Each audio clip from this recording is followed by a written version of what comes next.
Este es el rostro de Fanny Kaplan, la mujer que le disparó a nada más ni nada menos que a Vladimir Lenin, el líder de la Unión Soviética. En este nuevo episodio de Historia Militar, te contaremos todo sobre la mujer que enterró sus balas para siempre en el cuerpo del jefe del movimiento bolchevique. Fania Yaimova Roitblad Kaplan, apodada como Fanny, nació el 10 de febrero de 1890 en lo que en su momento era el Imperio de Rusia. Poco se sabe de sus primeros años, excepto que pertenecía a una extensa familia judía, la cual tenía una granja en el oeste del país. Para ayudar económicamente a sus 7 hermanos y a sus padres, migró a una temprana edad a la populosa ciudad de Odessa, donde trabajó fabricando sombreros. Este viaje cambiaría por completo su vida. En ese entonces Rusia estaba atravesando un momento de gran revuelo social. El régimen del zar Nicolás II se encontraba en la cuerda floja. Era muy poco respaldado por los ciudadanos, quienes sufrían las constantes y terribles hambrunas, además de los abusos de los terratenientes. Cualquier tipo de manifestación pidiendo por la mejora de condiciones era brutalmente reprimida, con la policía y el ejército teniendo permitido disparar y asesinar a los obreros. Esto llevó a que en 1905 estallara la primera revolución rusa. La violencia continuó durante 2 años más, con masivas huelgas, motines del ejército y la marina y miles de muertes. Fue en estos momentos donde ideologías como el socialismo y el anarquismo comenzaron a pregnar en el pueblo ruso. Fanny Kaplan, con tan solo 15 años, se involucró en una de estas organizaciones llamada el Partido Social Revolucionario. Creyendo que tan solo por medio de la violencia los trabajadores podían conseguir mejores condiciones de vida, en 1906 se ofreció como voluntaria para llevar a cabo un atentado. Su objetivo: el gobernador de la ciudad de Kiev. Desafortunadamente para ella, la bomba con la que pensaba asesinarlo explotó aún en su posesión. Y si bien solo recibió heridas menores, fue descubierta por las autoridades. Kaplan was captured following a bomb that she made with her partner, exploding accidentally. She was then accused of plotting to carry out the assassination, and because of this, was sentenced to life imprisonment in a hard labour prison camp. She was transferred to Siberia, which was one of the toughest places to be held due to the weather conditions. Estos lugares contaban con pésimas condiciones de vida. La comida y la bebida escaseaban. La falta de higiene provocaba que las enfermedades epidémicas se transmitieran libremente, y las golpizas por parte de los guardias eran algo frecuente. Debido a estos terribles factores, Fanny Kaplan comenzó a verse afectada por jaquecas e incluso periodos de ceguera, que la dejaban sin capacidad de visión por semanas. A pesar de estas dificultades, siguió formándose políticamente, convirtiéndose en una socialista pura. Mientras su cautiverio continuaba, el escenario social en Rusia estaba cada vez más turbulento. El zar perdió lo que le restaba de autoridad tras su pésimo desempeño durante la Primera Guerra Mundial. Este fue el momento en que muchos ciudadanos de la nación decidieron que habían tenido suficiente. El 8 de marzo de 1917, estallaron protestas masivas entre los trabajadores y las fuerzas de seguridad. A medida que pasaban los días, varios grupos de policías y gendarmes se unieron a los manifestantes. Desprovisto de cualquier tipo de poder, Nicolás II abdicó al trono, poniendo fin a siglos de régimen monárquico en Rusia. La Revolución de Febrero, llamada así porque sucedió en ese mes según el calendario usado allí, había tenido éxito. Kaplan, ahora con 19 años, fue una de las muchas personas que recibió la amnistía política luego de esta victoria. Llena de fervor, dio su apoyo al gobierno provisional, el cual incluía al Partido Social Revolucionario. Sin embargo, los problemas no tardaron en aparecer. La situación de Rusia seguía siendo catastrófica, con la hambruna matando a decenas de miles de personas. Por si fuera poco, los nuevos líderes del país no tenían intenciones de dejar de participar en la Gran Guerra, algo que no cayó para nada bien a la población civil y militar. A esto se sumó la reaparición de una polémica figura que avivó las llamas del descontento: Vladimir Lenin. Lenin was somebody who was well known within Russia, seen as an extremely dangerous revolutionary. But at the time, the authorities, the new authorities, the provisional government felt that the spirit of new Russia, the spirit of democracy, required that they allow Lenin back into Russia. Lenin había sido exiliado a fines del siglo XIX, luego de ser condenado por sedición sin juicio alguno. Desde Europa Occidental fundó y dirigió al Partido Bolchevique, el cual contaba con ideas más extremas que el resto de las organizaciones de izquierda de la nación. En 1917, con el zar depuesto y el gobierno ruso en manos más amistosas, se le permitió volver a pisar su tierra natal. Sin embargo, desde el primer momento, Lenin denunció las políticas de los nuevos líderes, llamándolos traidores del socialismo. Basándose en su idea de retirar a Rusia de la guerra para llevar paz a la población, los bolcheviques comenzaron a ganar apoyo popular a medida que el gobierno provisional lo perdía. Finalmente, el 7 de noviembre de 1917, las fuerzas de Lenin tomaron el poder luego de una manifestación en la que casi no hubo sangre derramada. Tras la Revolución de Octubre, los bolcheviques declararon la formación de un nuevo gobierno, al cual denominaron el Consejo de Comisarios del Pueblo. Fanny Kaplan desconfiaba de las políticas de Lenin, al que veía como un déspota autoritario. Y no era la única.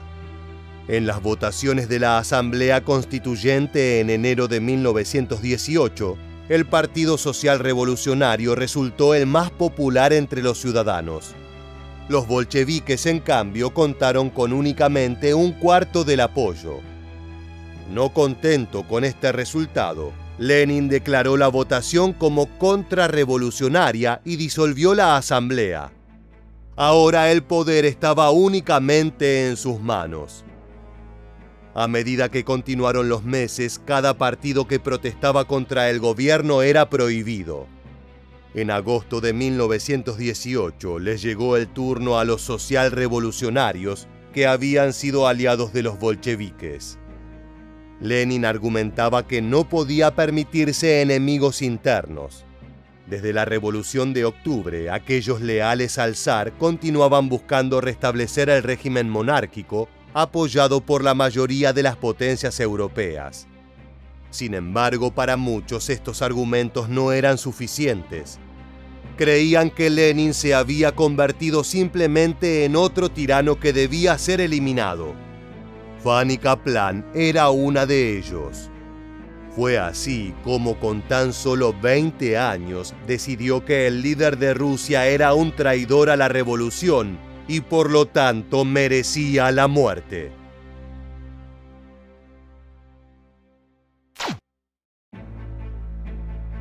El 30 de agosto de 1918, el jerarca bolchevique dio un discurso en una fábrica ubicada al sur de Moscú.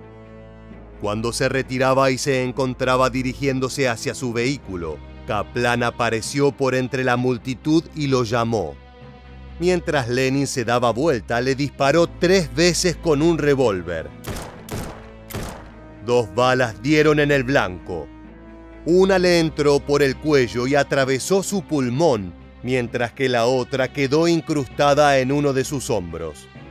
El jefe de Estado fue llevado rápidamente a sus departamentos, desde donde pidieron asistencia médica. Lenin, temiendo que alguien quisiera terminar el trabajo, se negó a ir a un hospital.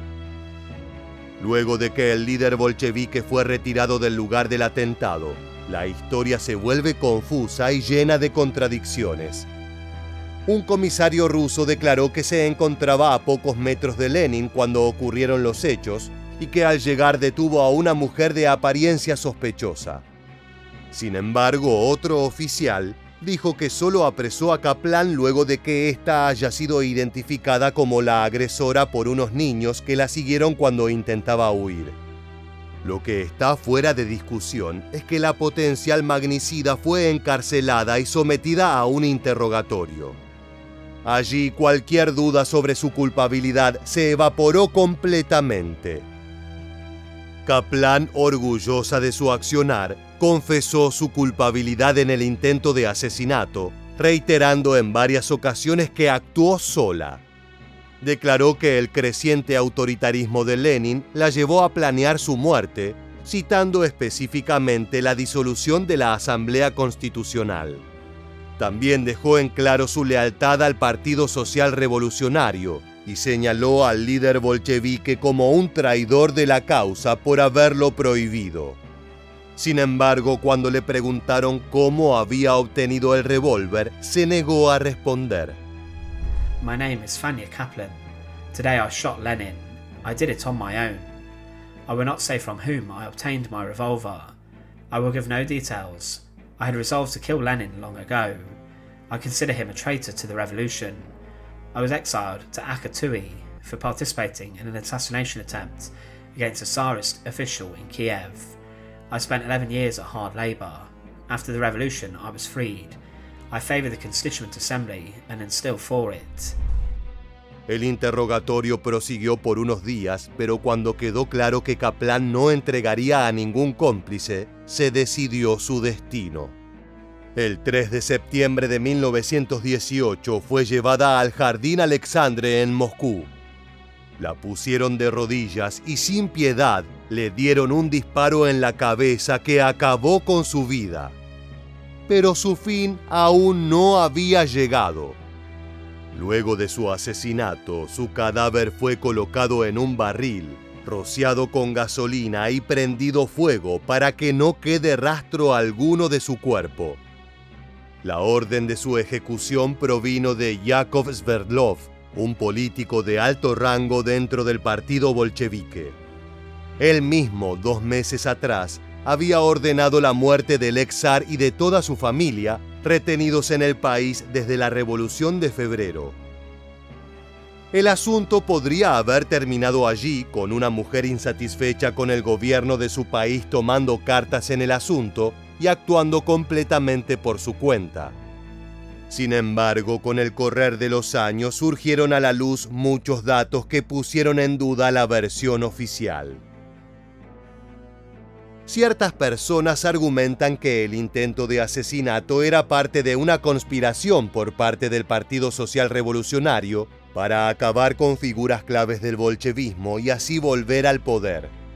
El líder de la Cheka, la policía secreta rusa, había sido ejecutado solo 2 semanas antes en una situación similar. Si bien no había lazos concretos entre los dos atentados, muchos piensan que son pruebas suficientes para probar la existencia de un complot secreto. Sverdlov era uno de los que sostenía esta teoría. Eventually, a military commander would protect himself and would turn state's evidence against her.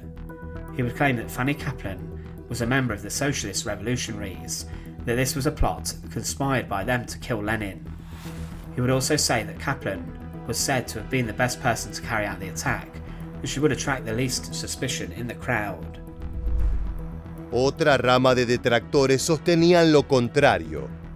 Fanny Kaplan era en realidad inocente. Sus argumentos se basaban en que los años de prisión antes de la Revolución de Febrero habían dejado a la mujer casi ciega, por lo cual no podría haber disparado tan certeramente contra Lenin. También se mencionó que no hubo ningún testigo que pudiera asegurar que había sido Kaplan la responsable. Incluso el chofer del líder ruso, que se encontraba a su lado cuando ocurrieron los balazos, Mencionó que una mujer había sido la responsable, pero no confirmó que se tratara de ella.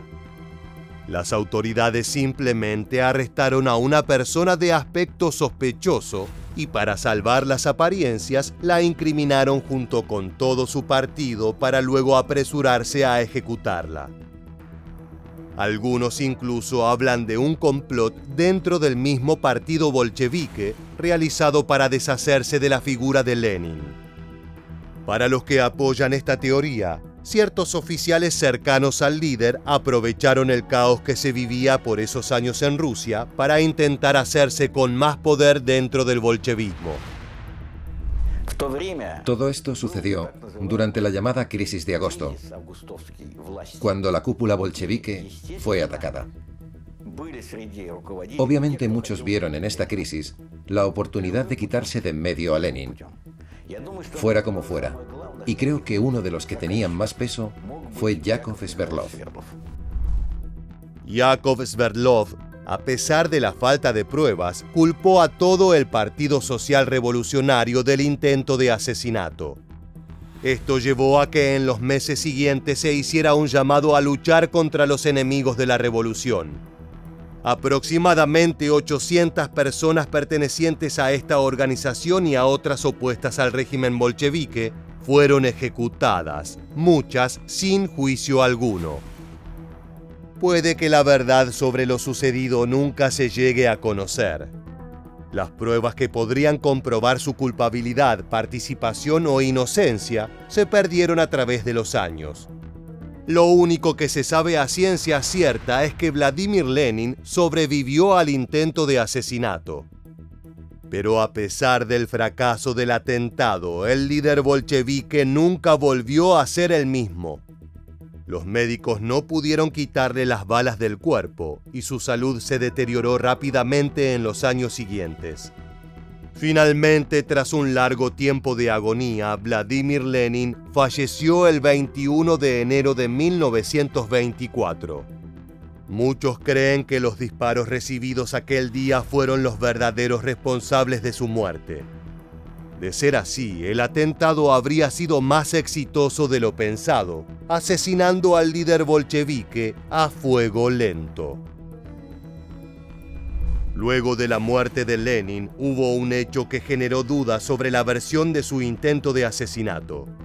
Cuando se le realizó la autopsia a su cadáver, finalmente se pudieron extirpar las balas de su cuerpo. Sin embargo, una de ellas, la que había quedado alojada en su cuello, tenía algo peculiar. No pertenecía al arma supuestamente utilizada por Fanny Kaplan. Llegamos al final de este video y queremos preguntarte, ¿cuál crees que es la verdadera historia detrás de este intento de asesinato? Déjanos tu respuesta en la casilla de comentarios aquí debajo. Y no olvides suscribirte a nuestro canal para conocer muchos más sucesos militares que dejaron su huella en la historia.